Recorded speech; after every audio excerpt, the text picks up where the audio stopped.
Jumpa lagi dengan saya Teguh Warsito, dosen PKN STAN. Ini adalah video terakhir dalam seri produksi.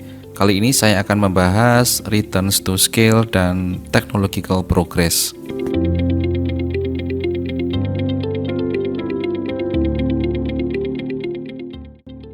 Returns to scale adalah skala persentase perubahan output saat semua input berubah, baik dinaikkan maupun diturunkan, sebesar persentase tertentu secara bersama-sama. Ini adalah formula returns to scale. Persentase perubahan quantity of output dibagi persentase perubahan quantity of all inputs. Nah, kalau dari rumus ini ternyata returns to scale-nya lebih dari satu, kita sebut increasing returns to scale. Saat returns to scale kurang dari satu, kita sebut decreasing returns to scale. Nah, saat returns to scale sama dengan satu, kita sebut constant returns to scale. Oke, sekarang kita ambil kasus agar lebih mudah memahami. Misalnya semua input berubah menjadi N kali. Jadi L menjadi NL dan K menjadi NK. Dari kasus tadi dan ternyata H berubah menjadi lebih dari N dikalikan dengan H, maka kita sebut increasing returns to scale. Namun saat H berubah menjadi kurang dari N dikalikan dengan H, maka kita sebut decreasing returns to scale. Dan saat H berubah menjadi sama dengan N dikalikan dengan H, kita sebut constant returns to scale. Sekarang kita analisis dari kurva isoquant. Pada gambar ini kita berangkat dari isoquant H sama dengan 1 dengan L1 dan K1. Kemudian K dan L kita gandakan hingga masing-masing menjadi 2. Dengan kombinasi ini H menjadi 3. Lihat di gambar, H menjadi 3. Hal inilah yang kita sebut increasing returns to scale.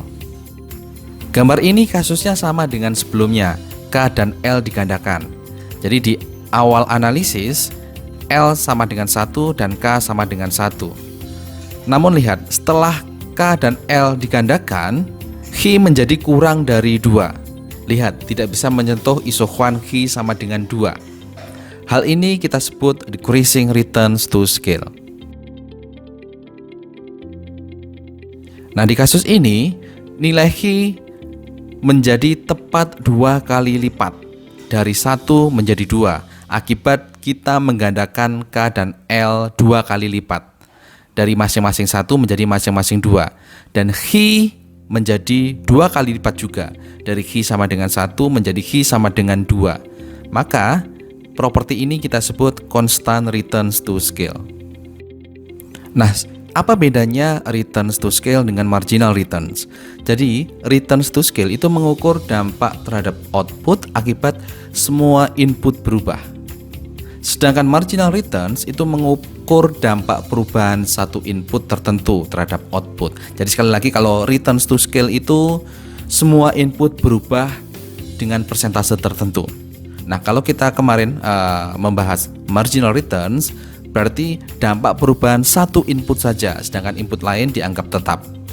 Setelah satu input tersebut berubah, kita analisis outputnya berubah seberapa, itu marginal returns. Oke, kita bedakan dengan menganalisis grafis. Misalnya pada gambar di samping saat L sama dengan 10 dan K sama dengan 10, nilai H adalah 100 atau di titik A. Oke, jadi isoquant H sama dengan 100. Saat L berubah menjadi 20, jadi L kita gandakan menjadi 2 kali lipat. Sedangkan nilai K tetap. Oke, sedangkan K tetap 10 unit. Maka nilai H adalah di titik B sebesar 140. Oke. Dan saat L sama dengan 30, nilai H adalah 170 di titik C. Oke, di sini ada properti diminishing marginal returns. Saat L kita ubah, oke, dengan delta tertentu, H juga ikut berubah, tetapi penambahan H itu lama-kelamaan semakin menurun. Dari A ke B, H bertambah 40. Dari B ke C, H bertambah 30. Ada properti diminishing marginal returns. Sekarang grafis tersebut kita analisis dengan pendekatan yang berbeda. Dari titik A, yaitu titik saat L sama dengan 10 unit dan K sama dengan 10 unit, kita gandakan. Oke, jadi L sekarang menjadi 20 unit dan K menjadi 20 unit juga. Ternyata nilai Khi menjadi 200 di titik D. Oke, jadi saat L digandakan dan K digandakan, sekarang isohuannya mencapai isohuan di titik D, yaitu isohuan Khi sama dengan 200. Saat kita menggandakan K dan L, ternyata Khi juga tergandakan. Oke, sama-sama naik 100%. Di sini berarti ada properti constant returns to scale. Mengapa ini returns to scale? Karena L dan K kita gandakan secara bersama-sama. Kita ubah persentasenya secara bersama-sama. Dua-duanya. Oke, inilah returns to scale.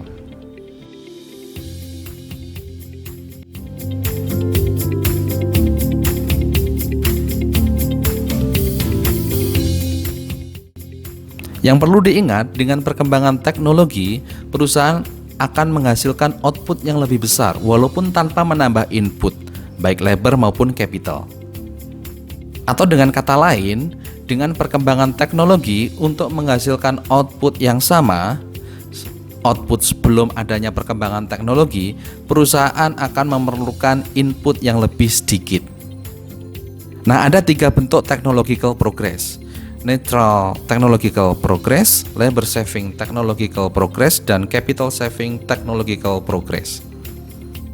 Neutral Technological Progress adalah perkembangan teknologi yang menurunkan jumlah labor dan capital untuk menghasilkan output yang sama dengan sebelumnya, dengan catatan tanpa mengubah nilai MRTS. Untuk lebih jelasnya kita lihat di gambar. Di gambar kita lihat bahwa kurva isohuan sebelah atas itu adalah isohuan Khi sama dengan 100 sebelum adanya technological progress dengan L dan K tertentu.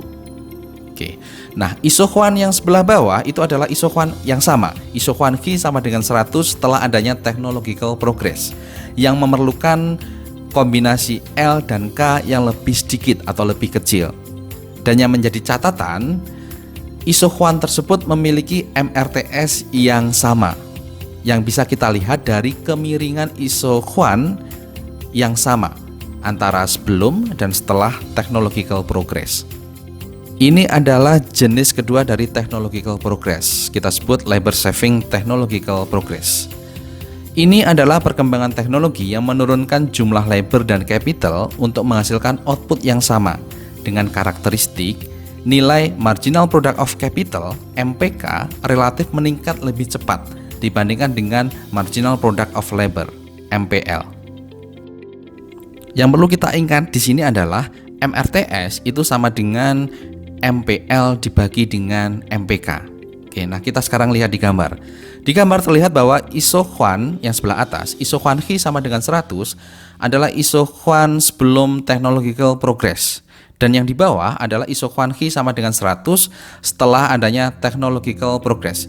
Kita lihat bahwa untuk mencapai isohuan yang sama itu diperlukan labor dan capital yang lebih kecil. Tetapi sebagai catatan, MRTS atau kemiringan kurva isohuan itu semakin kecil. Karena kita lihat tadi bahwa MRTS adalah MPL dibagi dengan MPK. Karakteristik di sini adalah MPK itu bergerak atau meningkat lebih cepat. Konsekuensinya, kurva isohuan itu akan semakin mendatar karena MRTS-nya akan lebih kecil. Labor saving technological progress ini biasa terjadi saat ada perkembangan teknologi barang modal seperti robot, komputer, dan sebagainya. Yang karakteristiknya tadi, MPK itu bergerak lebih cepat daripada MPL, atau MPK itu meningkat lebih cepat dibandingkan dengan MPL. Sekarang kita ke jenis technological progress yang ketiga, capital saving technological progress. Ini adalah perkembangan teknologi yang menurunkan jumlah labor dan capital untuk menghasilkan output yang sama dengan karakteristik nilai marginal product of labor MPL itu relatif meningkat lebih cepat dibandingkan dengan marginal product of capital MPK. Kita lihat di grafis. Yang sebelah atas adalah isohuan Khi sama dengan 100 sebelum adanya technological progress. Dan yang sebelah bawah adalah isokuan sama, Hi sama dengan 100 setelah adanya technological progress. Kita lihat setelah adanya technological progress, jumlah L dan K yang dibutuhkan untuk menghasilkan Hi sama dengan 100 itu lebih sedikit. Karakteristik lainnya adalah MRTS menjadi lebih curam. Oke, jadi MRTS tadi adalah MPL dibagi dengan MPK. Karena MPL meningkat lebih cepat dibandingkan dengan MPK, maka nilai MRTS akan semakin besar, yang ditunjukkan dengan gradiennya itu lebih curam atau lebih tinggi. Capital saving technological progress ini biasa terjadi saat ada perkembangan skill pekerja, misalnya akibat adanya pendidikan, pelatihan, dan sebagainya.